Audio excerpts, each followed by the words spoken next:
शुरुआत करते हैं इस वक्त की 10 बड़ी खबरों से। यूक्रेनी होवित्जर पर रूस का ड्रोन अटैक हुआ है। रूसी ड्रोन अटैक का वीडियो भी सामने आया है। इस रूसी हमले में यूक्रेनी होवित्जर तबाह हो चुका है। रूसी हमले में इस होवित्जर को टारगेट किया गया है, ड्रोन से अटैक किया गया है इस होवित्जर पर। अगली बड़ी खबर आ रही है, यूक्रेनी सैनिकों को F-16 की ट्रेनिंग दे रहा है अमेरिका। ट्रेनिंग के लिए 2 पायलट अमेरिका पहुंचे हैं। यूक्रेन पूछ रहा तो F-16 देने पर विचार कर सकता है अमेरिका, क्योंकि इसकी मांग काफी दिनों से यूक्रेन की तरफ से हो रही है F-16 की। सेल्फ प्रोपेल्ड मोटार से रूस का भीषण हमला हुआ है। रूसी हमले का यह वीडियो भी सामने आया है। नोना 120 mm से रूस ने यहां पर हमला किया है। अगली बड़ी खबर है खरसोन से। खरसोन में यूक्रेन के हर एक्शन पर रूस की नजर है। दनीप्रो नदी की दूसरी तरफ से किसी भी वक्त हो सकता है बड़ा अटैक। और द ब्लैक सी से अनाज सप्लाई पर तुर्की का बड़ा बयान। अनाज सप्लाई आसान बनाने पर हमारा फोकस है, ये तुर्की की तरफ से कहा गया है। डोनेट्स्क के वोल्हेदर में आर पार की जंग चल रही है। आमने सामने की इस जंग का वीडियो भी सामने आया है। तेजी से आगे बढ़ रही है रूसी फौज। पैसिफिक फ्लीट की 155वीं ब्रिगेड। क्रास्नोलिमांस्की में भीषण जंग का वीडियो भी देखने को मिल रहा है। टैंकों के साथ तेजी से बढ़ रही है यूक्रेनी फौज। खरसोन में रूसी ठिकानों पर बड़ा अटैक कर सकता है यूक्रेन। रूस ने इमारतों पर तैनात किए हैं एयर डिफेंस सिस्टम।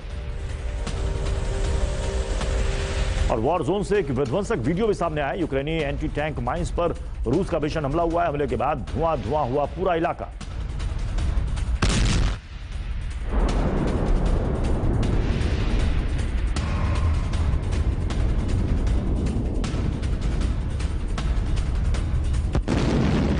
और इस जंग में यूक्रेन को और फाइटर जेट की जरूरत है। रूसी ग्लाइडिंग बम से मुकाबले के लिए फाइटर जेट की जरूरत है यूक्रेन को। यूक्रेनी वायुसेना के प्रवक्ता यूरी इनाइट का यह बड़ा बयान सामने आया है।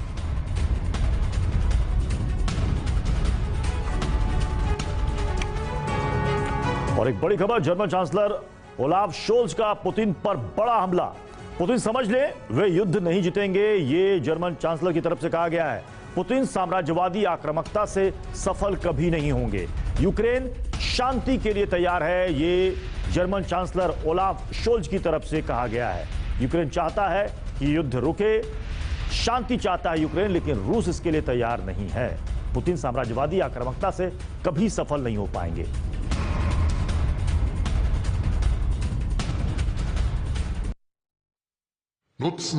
अमेरिका और उसके सहयोगियों ने यूक्रेन जंग में रूस के मददगारों पर भी शिकंजा कसने की धमकी दी है। जर्मनी के चांसलर ओलाफ शोल्ज ने अमेरिका के राष्ट्रपति बाइडेन से वॉशिंगटन में मुलाकात के 2 दिन बाद CNN को दिए एक इंटरव्यू के दौरान कहा कि अगर चीन ने रूस को हथियार दिए तो उसे भी इसके परिणाम भुगतने होंगे। हालांकि शोल्ज ने भी उम्मीद जताई कि चीन ऐसा नहीं करेगा। जर्मन चांसलर ने रूस को तो 2 टूक कह दिया कि वो किसी भी गफलत में ना रहे, वे यूक्रेन की बाजी नहीं जीतने वाले हैं। जर्मन चांसलर ने कहा पुतिन समझ ले कि वे अपनी साम्राज्यवादी आक्रामकता में सफल नहीं होंगे। पुतिन को किसी भी हाल में यूक्रेन से अपनी आर्मी वापस बुलानी ही पड़ेगी। जंग खत्म होने के बाद पश्चिमी देश यूक्रेन की सुरक्षा की गारंटी देने को तैयार। यूक्रेन को हर तरह से मदद जारी रखेंगे। जर्मनी की तरफ से यूक्रेन को हथियारों की सप्लाई जारी रहेगी। अमेरिकी अधिकारियों ने हाल ही में सचेत किया था कि चीन रूस को हथियार और गोला बारूद मुहैया कराना शुरू कर सकता है। इस पर शोल्ज ने चीन से हथियार नहीं भेजने और अपने प्रभाव का इस्तेमाल कर रूसी सैन्य बलों को यूक्रेन से वापस बुलाने के लिए दबाव बनाने की अपील की है। खरसोन में एक बार फिर से जंग तेज हो गई है। यूक्रेनी सेना के रशियन बोट को निशाना बनाने का वीडियो भी सामने आया। ग्रेनेड से बोट पर यहां हमला किया गया है। ड्रोन से रशियन बोट पर 2 ग्रेनेड गिराए गए। रूस ने एक बार फिर से यूक्रेन के खरसोन शहर पर हमले तेज कर दिए हैं। खरसोन हाल ही में रूसी आर्मी के कब्जे से मुक्त हुआ था और रूस उस पर दोबारा कब्जे की फिराक में है। खरसोन से जो तस्वीरें सामने आई हैं उसमें देखा जा सकता है कि रूसी लड़ाकों ने यूक्रेनी सैनिकों की नाव पर ग्रेनेड गिराए, जिससे उनमें आग लग गई। यूक्रेन का खरसोन शहर पिछले साल रूसी हमले के बाद से एक ऐसा शहर बन गया जहां हर घंटे बमबारी या गोलीबारी होती है। इस शहर में रूसी सेना ने सबसे ज्यादा तबाही मचाई है। खिर्सोन में रूस और यूक्रेन के बीच सबसे ज्यादा आर पार की लड़ाई हुई है। पिछले साल जंग की शुरुआत के बाद रशियन आर्मी तेजी से खिर्सोन की ओर बढ़ी थी और इस शहर पर कब्जा कर लिया था, लेकिन यूक्रेन के जबरदस्त पलटवार ने पासा पलट दिया और वो एक बार फिर से उसके कब्जे में आ गया। इस दौरान शहर में भीषण बमबारी हुई, पूरा शहर वीरान हो गया, हर तरफ तबाही और बर्बादी का ही मंजर हो गया। बावजूद इसके रूस यूक्रेन इस पर अपना कब्जा चाहते हैं। निप्रो नदी के तट पर बसा खिर्सोन शहर रणनीतिक दृष्टिकोण से काफी महत्वपूर्ण है। ये ब्लैक सी से सटा हुआ है, इसलिए इसको हासिल करने के लिए रूस ने एक बार फिर जबरदस्त अटैक की शुरुआत कर दी है।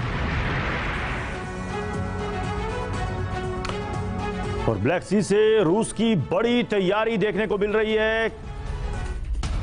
यहां किसी भी वक्त ताबड़तोड़ अटैक कर सकता है रूस। रूस ने ब्लैक सी में सैन्य उपकरण से लैस वॉरशिप को उतार दिया है।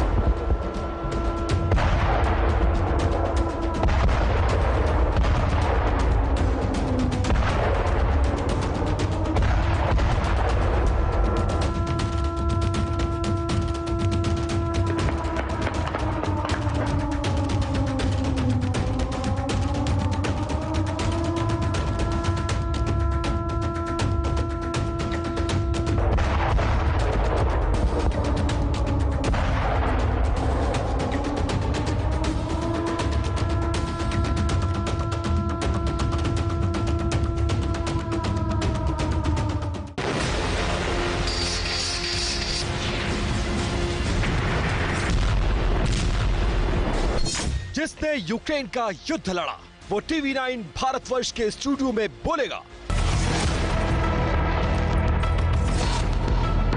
यूक्रेन कैसे हुआ तबाह, आज वो सब कुछ बताएगा। न्यूज चैनल पर पहली बार युद्ध का सबसे बड़ा चश्मदीद।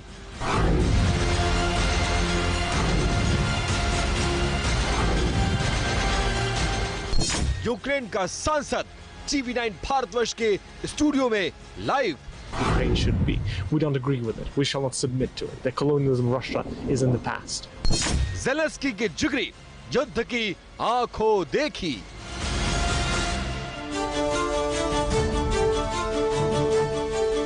नमस्कार, TV9 भारतवर्ष में स्वागत है आपका। आपके साथ मैं हूं सुमेरा खान और हमारे साथ बहुत खास मेहमान आज मौजूद हैं। हमारे साथ मौजूद हैं स्वेतस्लाव युराश। युराश, बहुत स्वागत है आपका। You most welcome in the TV9 Bharatvarsh studio. हमारे साथ युराश मौजूद रहेंगे इस खास शो के दौरान। और जैसा कि हमने आपको बताया, युराश सबसे युवा सांसद हैं यूक्रेन के, एक ऐसे सांसद जो युद्ध क्षेत्र में भी अपने देश की तरफ से लोहा ले चुके हैं। आज TV9 भारतवर्ष के स्टूडियो में वो युद्ध की आंखों देखी तो बताएंगे ही, लेकिन यूक्रेन में क्या कुछ हो रहा है उसकी भी हम बात करेंगे लगातार युराज से। युराज मेरे साथ, लेकिन शो में हमारे तमाम सहयोगी भी मौजूद रहेंगे। गौरव हमारे साथ मौजूद रहेंगे, हमारे साथ विपिन मौजूद रहेंगे, हमारे साथ सुरभि मौजूद रहेंगी और हम सीधे सवाल करेंगे युवराज से और जानेंगे उनके देश में इस समय क्या चल रहा है। रूस और यूक्रेन की युद्ध भूमि से आज वो योद्धा TV9 भारतवर्ष के स्टूडियो में पहुंचे हैं जिन्होंने खुद बारूदी घमासान को बेहद करीब से देखा है। किसी भारतीय न्यूज चैनल पर पहली बार यूक्रेनी सांसद युराश लाइव होंगे। जी हाँ, नमस्कार, मैं हूं गौरव अग्रवाल। TV9 के स्पेशल वॉर रूम में आज ज़ेलेंस्की के वो जिगरी होंगे जिन्होंने रूस के विनाशक प्रहार में अपनी प्रेमिका को खोया। जरूरत पड़ी तो हथियारों के साथ मोर्चे पर डट गए। नमस्कार, आपके साथ मैं हूं सुरभि शर्मा और इस खास शो के दौरान अपने खास मेहमान से हम समभूमि के मौजूदा हालात पर तमाम सवाल करेंगे, जानने की कोशिश करेंगे कि एक साल बाद यूक्रेन में अब कैसे हैं हालात। नमस्कार, मैं हूं विपिन चौबे। इस खास चर्चा के दौरान आज की तमाम हलचल पर रहेगी हमारी नजर। और सबसे बड़ी खबर के साथ शुरुआत करते हैं। इस वक्त की जो बड़ी खबर आ रही है वो ये कि TV9 भारतवर्ष के स्टूडियो में ज़ेलेंस्की के जिगरी मौजूद हैं। भारतीय न्यूज चैनल पर पहली बार यूक्रेनी सांसद युराश लाइव हैं। यूक्रेन में सबसे कम उम्र के सांसद हैं युराश। जंग में हथियारों के साथ खुद उतर चुके हैं युराश। यूनिवर्सिटी ऑफ कोलकाता में पढ़ चुके हैं, यानी भारत से भी एक गहरा ताल्लुक है, एक कनेक्शन है युराश का।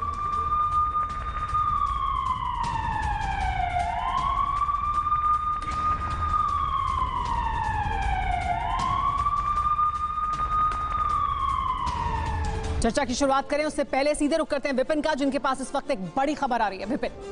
बिल्कुल, देखिए ये अगली बड़ी खबर वॉर जोन से है। खार्किव में रूस का यूक्रेन पर बड़ा आरोप, केमिकल अटैक कर रही है यूक्रेनी आर्मी। रूस का दावा कि केमिकल अटैक की जद में आया रूसी सैनिक। ये आरोप, गंभीर आरोप रशिया के द्वारा यूक्रेन की आर्मी पर लगाया गया है, जिसमें केमिकल अटैक की बात कही गई है। और उसके बाद ये वीडियो उस आरोप की तस्दीक करता हुआ कि कैसे यूक्रेन की आर्मी के केमिकल अटैक में एक रशियन सैनिक आ गया और उसके बाद उसकी मौत हो गई। और वॉर जोन में जिस बात की आशंका जताई जा रही थी कि अब केमिकल अटैक भी शुरू किया जा चुका है, और उसकी तस्दीक करती हुई ये वीडियो जो कि सीधे वॉर जोन से आ रही है, रशियन आर्मी की तरफ से ये वीडियो जारी किया गया है। और इसमें आरोप ये लगाया गया है, ये आरोप लगाया गया है कि यूक्रेनियन आर्मी केमिकल अटैक कर रही है।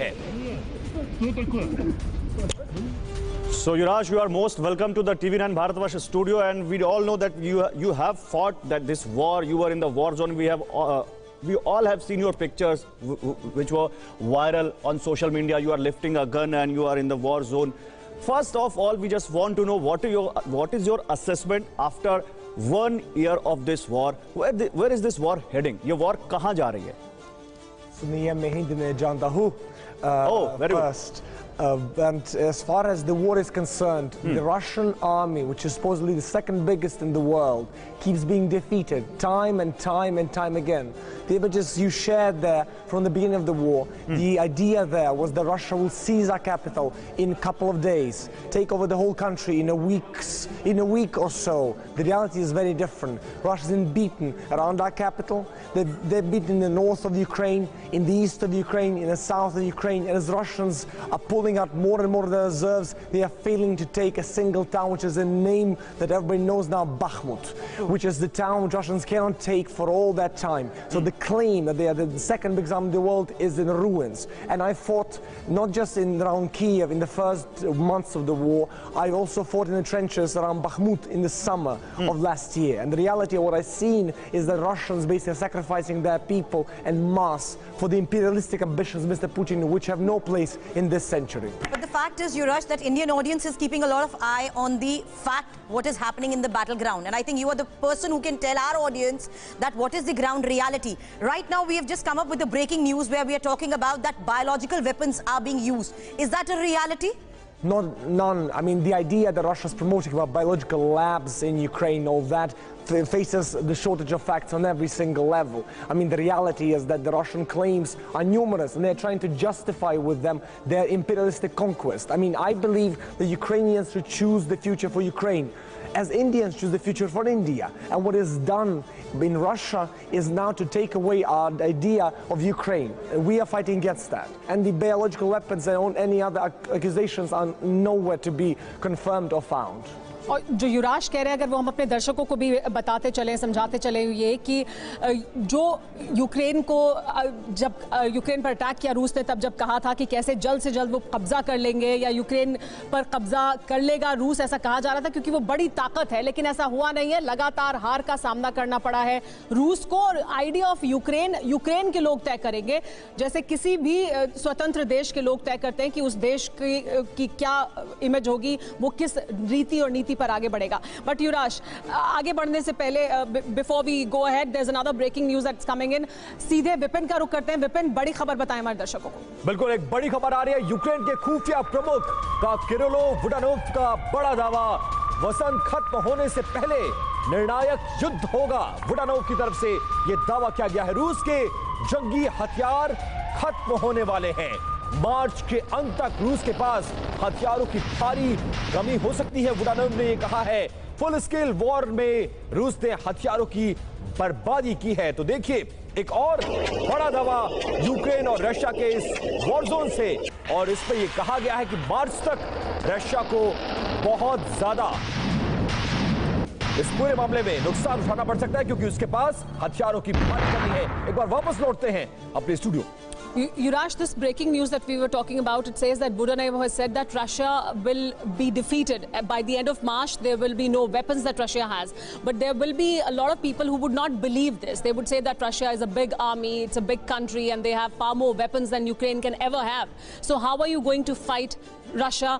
is this kind of an information warfare also? Well, two things. First, Russia is being supplied by rogue regimes around the world. You have North Korea, for example, supplying them shells for the artillery. Because the war that I fought around Bakhmut, war that I've seen traveling around the front line with humanitarian convoys, is that artillery is the fundamental resource of this war. And in fact, North Korea is a source of their supplies, tells you everything about Russian regime. That its friends is those countries which are actually the antithesis of anything once seen this century. As far as Ukraine is concerned, that's a wonderful thing by having the world around us. Whether it's support in military ways that America is providing, or it's in humanitarian ways where India joined in as well, that provides the ability not just for the war to continue until the Russians leave our country alone, but also allows our people, which were tons of millions, not to mention over 10 million refugees that fled Ukraine because of this, or are displaced within Ukraine, they can survive and see another day. Oh, I was on that Poland-Ukraine border when refugees and the migrants were coming from the Ukraine in Poland, and I have seen people who are shattered, who were in pain, women, children, all the people, and they didn't have any clue where to go. So what is the plan for now your government? What sort of plan your government is having now for those migrants who have left their home, who are now in any part of the world? What will you do for those people? Well, first, the reality is many of them, especially from territories we liberated, told you about victories we already had around Ukraine, and north, the east, the south, many of them are coming back and to try and join in with the rebuilding of their homes, the rebuilding of their parts of the country, and the reality is many of them are going back and forth depending on the situation on the ground. But second, the reality is we're not the first country who suffered that, who suffered utter destruction. I mean, look at in Asia, South Korea, they was utterly destroyed after the war against the North. And the reality is South Korea now is one of the most booming economies of Asia and the world. And the reality for us, we see these examples and we see them as evidence that no matter destruction, no matter the human loss, we can still make it to another day. But when you talk about the human loss, we are very well aware that you have experienced that loss. You've lost your own people. But as a nation on whole, if I talk about, how is the government looking forward to re-establish your nation? How is the plan going ahead when you're dealing with the help and the support that you're getting globally? That's the beauty of the situation, is it's not just the government thinking about that. Every single individual who has lost their reality in one way or the other, or somebody they loved and had dear, has those plans, projects, ideas on how to build Ukraine better. I mean, the point here is the plan is not just to reconstruct what was there, but to build a country that we've all dreamed about. My start in life, and the reason why I left Calcutta, was the revolution in 2013-14, the revolution which dreamed of Ukraine that is prosperous, free, democratic. And that Ukraine we will be building when we have a chance to choose our own destiny. Okay. Yurash, you lost somebody very close to yourself, and then you stepped into the war zone also. What was it like for you personally? Me personally, sadly, many losses I had so far, but the reality of the most painful loss I had was in the first weeks of the war. My dear, most dear personal, well, I dare to say soulmate. I mean, we knew each other for 10 years. We were everything that time. Friends, girlfriend, boyfriend, everything you can imagine, many times over. Yeah. The reality is that Russian artillery killed her, as well as journalists that she was with, working, trying to cover this story for the world. And that was shattering to me and forced me to try to rethink my approach to the war and try to join in the battle directly. Okay, we'll come to you. और इस बीच एक बड़ी खबर आ रही है जो इस युद्ध से जुड़ी हुई है, तीसरे विश्व युद्ध के करीब है दुनिया। ये कहना है पूर्व अमेरिकी राष्ट्रपति डोनाल्ड ट्रंप का, और उनकी तरफ से ये दावा किया गया है हम वर्ल्ड वॉर 3 की ओर बढ़ रहे हैं।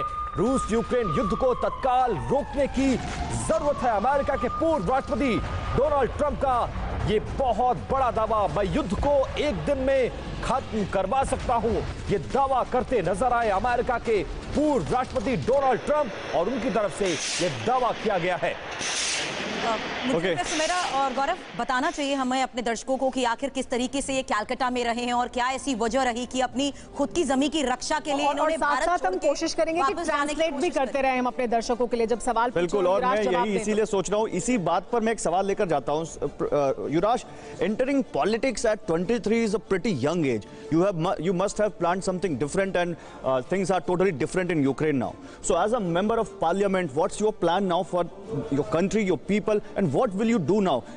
What's your... For me, this is fundamental opportunity to develop one thing that wasn't developed, sadly, for all the decades of our independence, the relationship with India. In our parliament, I chair the friendship group with India, and I'm very much looking forward to establishing many more projects, ideas, levels of cooperation with India and Ukraine, because again, India will decide the fate of the 21st century. So it allows me... You're saying India will decide the 21st century? Yes, country that has 1.5 billion people is certainly that nation that will choose the future that we all strive for. And India has a democratic image then that we all my strive question will be, what sort of role of India or what sort of role of Prime Minister Narendra Modi, you or the Ukraine is seeing especially in this war?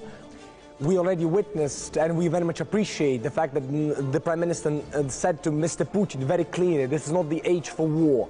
That for us is a fundamental message that India does not share in the imperialism that Russia is trying to exercise in Ukraine. That India shares the idea that we should not fight and allow the world to go into hectic warfare everywhere for claims of whatever kind people have in their heads. युवराज बड़ी बात कह रहे हैं, युवराज बड़ी बात कह रहे हैं, युवराज ने बहुत बड़ी बात कही है। उन्होंने कहा है कि 21वीं सदी का भाग्य तय करने में भारत का बहुत बड़ा रोल होगा, और प्रधानमंत्री नरेंद्र मोदी ने पुतिन के ठीक सामने कहा कि यह समय वॉर का नहीं है। दुनिया इस वक्त बहुत सारी दिक्कतों से जूझ रही है और इस समय वॉर नहीं करनी चाहिए। आपको याद होगा प्रधानमंत्री नरेंद्र मोदी ने पुतिन के सामने कहा था कि यह शांति का वक्त है, युद्ध का नहीं, और युवराज उसी को कोट करते हुए कि भारत इस वॉर में बड़ा रोल अदा कर सकता है। गौरव, युवराज का यह भी कहना है कि यूक्रेन के संबंध भारत के साथ अहमियत रखते हैं, क्योंकि भारत 21वीं सदी में क्या दुनिया में होने वाला है उसमें एक बड़ी और अहम भूमिका निभाएगा, और क्योंकि भारत की अहम भूमिका दुनिया में होगी, यूक्रेन चाहता है कि उसके अच्छे संबंध हो भारत के साथ। युवराज खुद चेयर करते हैं उस कमेटी को जो यूक्रेन और भारत के संबंधों के लिए अहम फैसले लेने के लिए निर्णय लेती है, और इसी वजह से युवराज इस समय भी भारत में है। तो ये बड़ी बात है, भारत भी लगातार ह्यूमैनिटेरियन एड हो या किसी भी तरह की मदद हो वो यूक्रेन को देता रहा है। और इस बीच एक और बड़ी खबर आ रही है, आइए सीधे बड़ी खबर जानने के लिए रुक कर लेते हैं विपिन का। बिल्कुल, बड़ी खबर आ रही है बकमुत से, जहां पर बकमुत में रूसी सेना बेहद मजबूत स्थिति में नजर आ रही है। बकमुत छोड़ जाते दिख रहे हैं यूक्रेनी सैनिक, और बकमुत खाली करते हुए नजर आए यूक्रेन की सेना। रूस के वैगनर ग्रुप ने बकमुत में अपनी बढ़त को लगातार बनाते हुए नजर आ रहे हैं। रूसी सैनिकों ने बकमुत को चारों तरफ से घेर लिया है। आईएसडब्ल्यू का दावा है कि बकमुत में यूक्रेनी सेना मुश्किल में आ गई है, और उसकी तस्दीक करती हुई ये तस्वीर। गौरव, और ये एक ऐसी जगह है बकमुत जहां पर खुद जा चुके हैं युवराज। हम अपने दर्शकों को भी बता दें कि युद्ध क्षेत्र में जब युवराज थे तो वो बकमुत में भी जा चुके हैं, यूक्रेन की तरफ से युद्ध लड़ चुके हैं। If I am not wrong, you've been to Bakhmut and you fought there for Ukraine. What is the situation like there right now? Because Russia has been claiming that they are very near to capturing it, but we constantly every day see videos of Ukrainians and Ukrainian army pushing them back. Two things. First, before my platoon was stationed to defend Bakhmut through the summer, I was going there with humanitarian convoys to try and provide the people there with desperate needs that they have, having the reality of having all the supplies shut off from them. So I've seen Bakhmut humanitarian-wise deteriorate step by step. I then went in the summer to defend Bakhmut in the trenches. Around Bakhmut, Ukrainians held positions that they are still holding strong, and I saw the fighting as it is right now. It is the worst thing since the days of the First World War that you can remember. We have lived that, we have fought that, and we will win this. Bakhmut now, last time I was there is beginning of February with the humanitarian convoy, and I saw the fact that Russians are trying to seize the city. But to me, that's the second biggest army in the world they claim they are.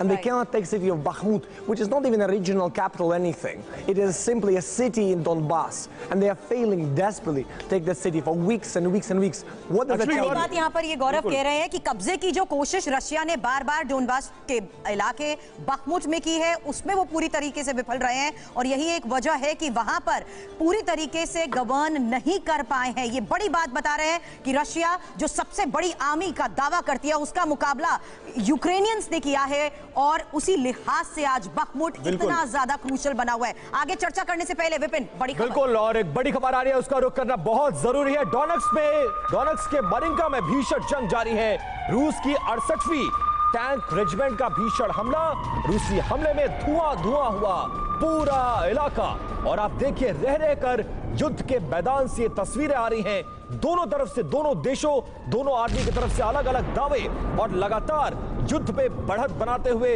Russian सैनिक। और इस वक्त चूंकि studio में हमारे साथ Ukraine के एक युवा सांसद हैं, उनसे सवाल और जवाब का सिलसिला जारी है।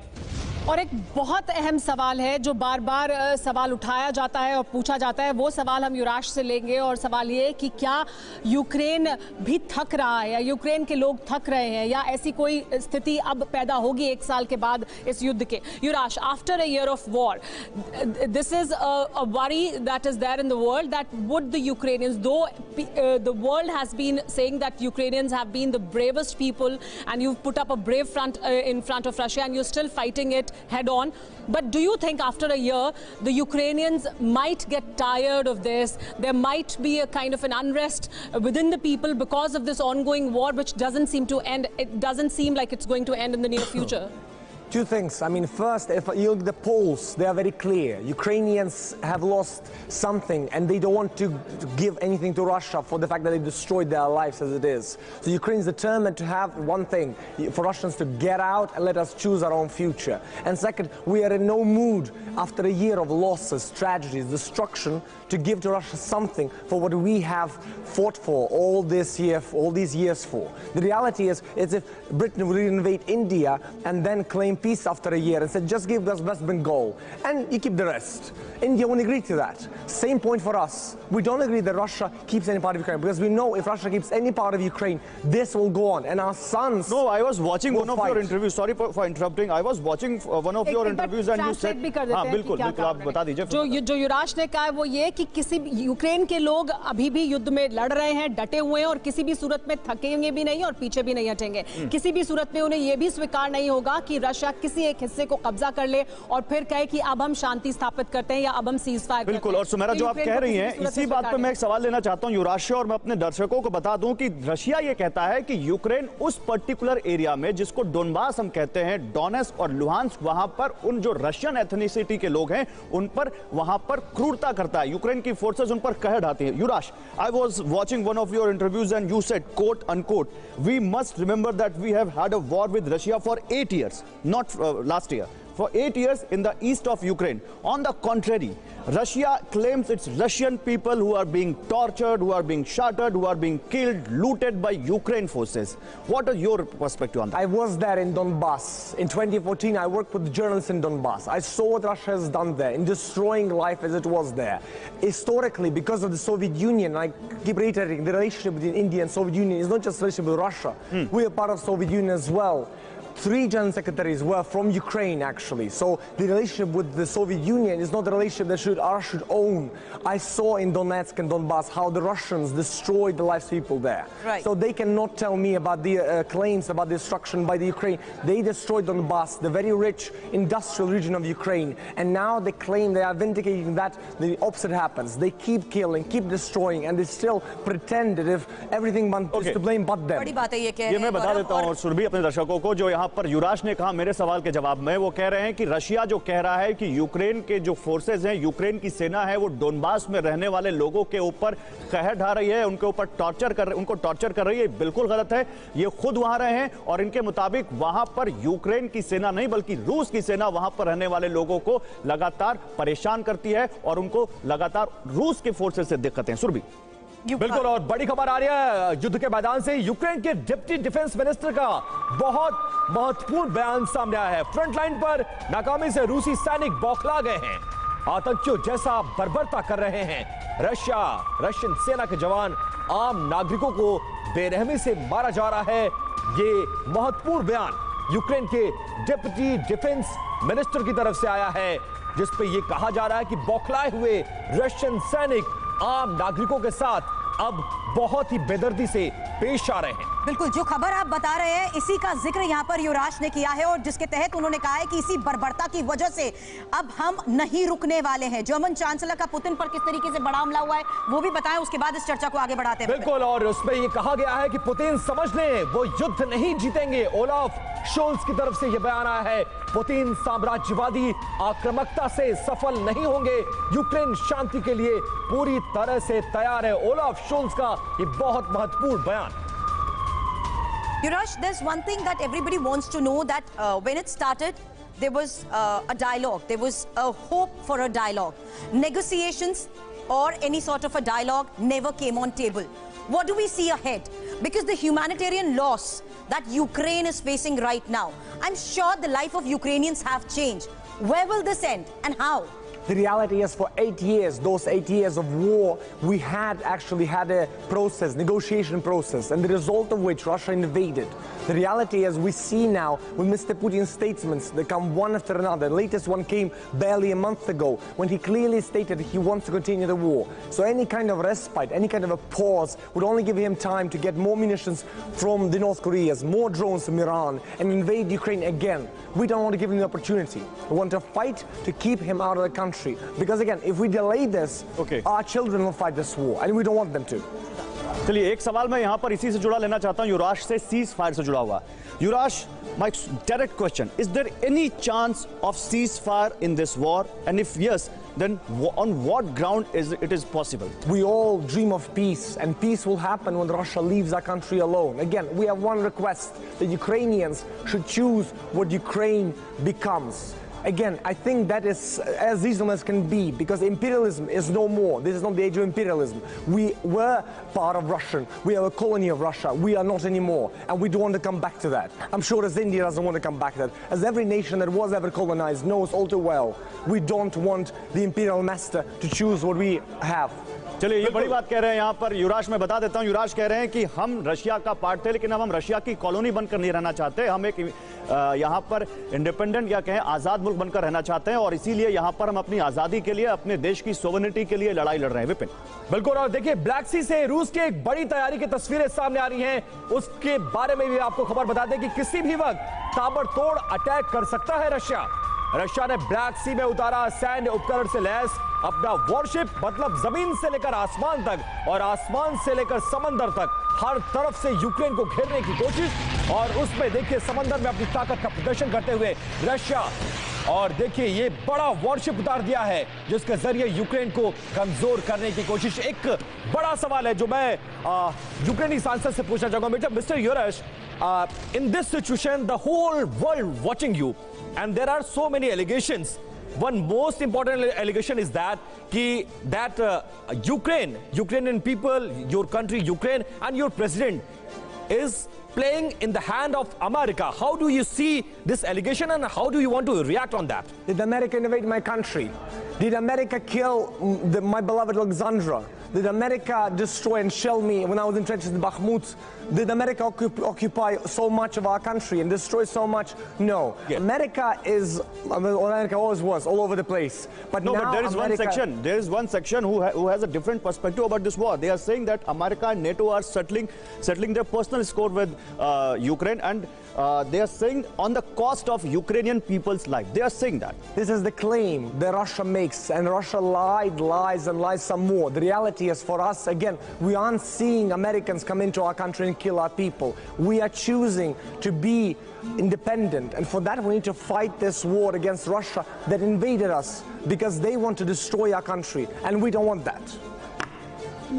जो युवराज कह रहे हैं, अगर गौरव हम बिल्कुल, दर्शकों को बता। तो देखिए, हमने युवराज से सवाल पूछा कि क्या आपको लगता नहीं है कि आप यूक्रेनियंस को अपनी जान की कीमत चुकानी पड़ रही है? पर्सनल एजेंडा जो है अमेरिका का, नेटो का, रूस के प्रति, उसको लेकर। तो वो कह रहे हैं कि क्या अमेरिका ने यहाँ पर आकर कुछ किया तो रूस ने इन्वेड किया, रूस ने हमारे देश में घुसकर जंग छेड़ी, तो हम क्या करें? हम बैठे तो नहीं रह सकते जी। और एक और सवाल इसी से जुड़ा हुआ युवराज से जो मैं लेना चाहूंगी, वो ये कि बार-बार, और अपने दर्शकों को भी बता दें, सवाल ये कि बार-बार ये कहा जाता है, और रूस ने लगातार ये कहा है इस युद्ध की शुरुआत से, कि वो परमाणु हथियारों का इस्तेमाल कर सकता है।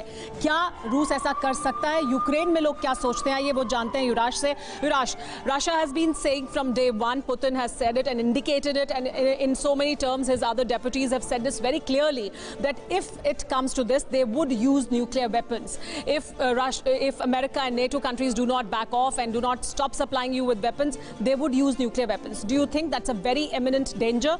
Because there's another section of people which says that this is just a negative way of thinking. Probably they would not use it. This is just a deterrent. what do the Ukrainians think about it? The West has supplied and supported Ukraine for adults. No, not just the West, by no means. The reality is that the world, bit by bit, step by step, is coming to realize that, again, if you allow the biggest nation on earth to consume the biggest nation in Europe, what's going to happen is many more countries, dictators, aggressors, despots, will think that they can use their total theories to destroy many more countries. That's not going to happen in our century. Our century should be a different century. So the reality is the acquisition of the nukes and the constant waving of the nukes by Russia is vacuous. Because again, for all this year, the West has been key in supplying Ukraine in many different ways. But Russia has not, thankfully, realized its claim. तो युवराज जो कह रहे हैं वो ये कि ये जरूर रूस लगातार कहता है कि वो न्यूक्लियर हथियारों का इस्तेमाल करेगा, लेकिन पूरी दुनिया समर्थन में है यूक्रेन के इस समय, क्योंकि ये सदी ऐसी सदी नहीं हो सकती जिसमें युद्ध इस तरह से लड़ा जाए कि यूरोप के सबसे बड़ा देश, क्योंकि यूक्रेन यूरोप का सबसे बड़ा देश है, उस पर रूस आकर कब्जा कर ले और इस सदी में भी इस तरह का युद्ध लड़ा जाए और जिसके बाद वो अपना परचम यूक्रेन पर लहरा दे। तो ये नहीं होगा, पूरी दुनिया यूक्रेन के साथ खड़ी है। बिल्कुल, और दो बड़ी खबरें आ रही है सुमेरा, उसको जान लेना बहुत जरूरी है। यूक्रेन को F-16 फाइटर जेट दे सकता है अमेरिका। यूक्रेन के 2 पायलट ट्रेनिंग के लिए अमेरिका पहुंच चुके हैं। एरिजोना मिलिट्री बेस पर इस वक्त उन दोनों पायलटों की ट्रेनिंग चल रही है। और दूसरी बड़ी खबर भी आपको बता देंगे, लेकिन उससे पहले ये तस्वीरें देखिए F-16 फाइटर जेट जो बहुत ताकतवर है और इस युद्ध में बड़ी भूमिका निभा सकता है। दूसरी बड़ी खबर क्या है वो आपको बता दें, पूरी दुनिया में न्यूक्लियर वॉर की टेंशन बनी हुई है। युद्ध लंबा खिंचने से हर दिन ये खतरा बढ़ रहा है और ये खतरा बढ़ाता हुआ नजर आ रहा है। जापान में हिरोशिमा के पूर्व मेयर तादा तोशी अकीबा का बयान सामने आया इस बीच कि G7 देशों को स्पष्ट करना चाहिए अपना रुख। नो फर्स्ट यूज का घोषणा पत्र जारी करे G7 देश। बड़ी बातें यहां पर कही गई हैं और इसीलिए युवराज से सुमेरा ने अभी न्यूक्लियर थ्रेट को लेकर ही बड़ा सवाल किया है। No doubt everyone is raising question on Putin about his nuclear threat, but the fact is the only sanction was the only source through which you could at least simultaneously try and command Putin. Did you really think so that it made any difference to Russia when we talk about sanctions? Why am I raising this question? Because we were coming up with the news on Black Sea. There's a grain deal, and I think Odessa is the terminal for grain. A lot of sanctions have been imposed on Russia. Do you really think so? It's making a lot of difference to them? You look at the numbers from Russia. Millions of their countrymen are leaving the country, fleeing the country because they don't want to live in a country which is becoming North Korea month by month of the world. So the fact is that the Russians themselves are responding to your question by leaving the country in their millions. I'm sorry to button you, Rush, but the fact is it is a war of destruction for Putin, right? And has made a war of survival for Ukraine. With the coming up grain deal, which is really going to affect future of Ukraine. Yes. I'm talking about the deadline of 18th March.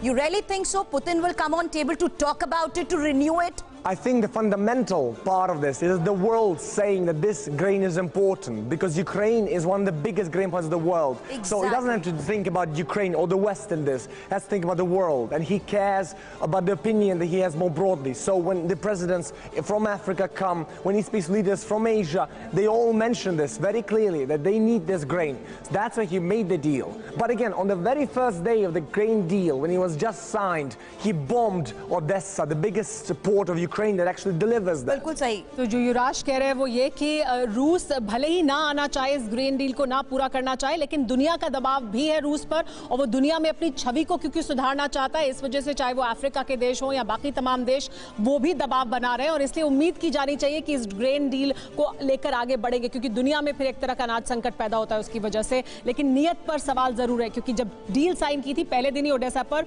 बमबारी कर दी थी। आगे बढ़ते हैं, एक और बड़ी खबर लेते हैं। बिल्कुल सुबह, और देखिए जो यूक्रेन का दुश्मन नंबर 1 रशिया है, उसने बहुत बड़ी धमकी दी है। रूस ने एक बार फिर दी है न्यूक्लियर वॉर की धमकी, किसी भी वक्त हो सकती है आमने सामने की एटमी जंग। रूस के डिप्टी विदेश मंत्री ने यह चेतावनी यूक्रेन को दी है। अमेरिका के साथ न्यूक्लियर स्टैंड ऑफ का खतरा भी बना हुआ है। बड़ी धमकी युद्ध के 1 साल बाद, और एक और बड़ी खबर आ रही है और उसका भी रुख कर लेते हैं। बैटल ग्राउंड में यूक्रेनी सेना की हालत बेहद खराब है।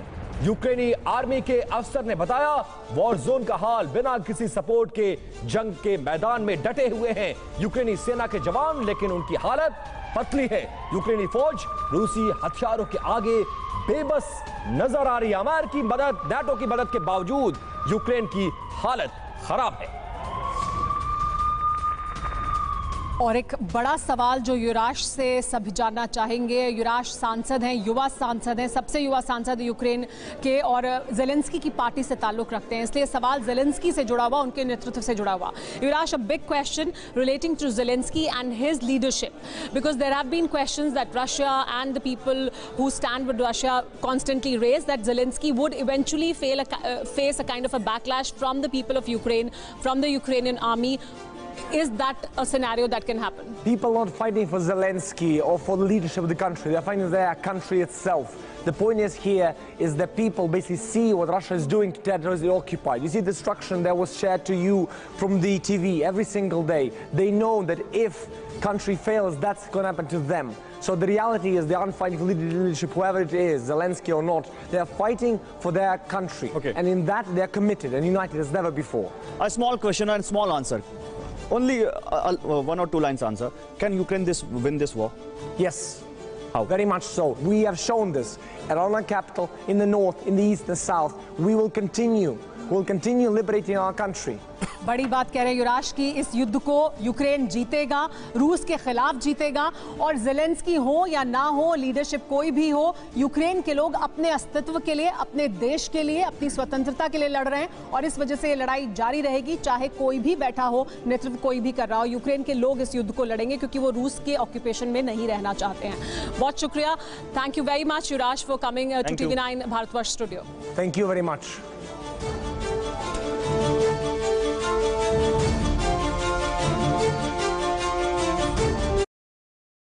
वी के साथ करो 99 रुपए का रिचार्ज और पाओ 28 दिन की वैलिडिटी और फुल टॉक टाइम भी।